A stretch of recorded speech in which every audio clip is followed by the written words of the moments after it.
আগামী ২০২৬-২৭ অর্থবছরের বাজেটে সিগারেটের দাম ও কর হার অপরিবর্তিত রাখার সিদ্ধান্ত নেওয়া হয়েছে বলে জানিয়েছেন অর্থমন্ত্রী আমীর খসরু মাহমুদ চৌধুরী। ফলে নতুন অর্থবছরে সিগারেটের দামে কোনো পরিবর্তন আসছে না। মঙ্গলবার জাতীয় সংসদের প্রশ্ন উত্তর পর্বে সংরক্ষিত নারী আসন ৩ এর সংসদ সদস্য রাশেদা বেগম হীরার এক প্রশ্নের জবাবে এ তথ্য জানান অর্থমন্ত্রী।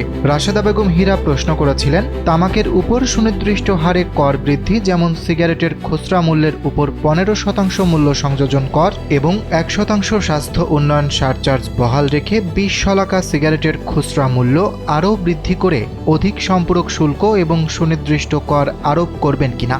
জবাবে অর্থমন্ত্রী বলেন, বাজেটে সিগারেটের ক্ষেত্রে মূল্য এবং কর হার আগের বছরের ন্যায় অপরিবর্তিত রাখার সিদ্ধান্ত নেওয়া হয়েছে।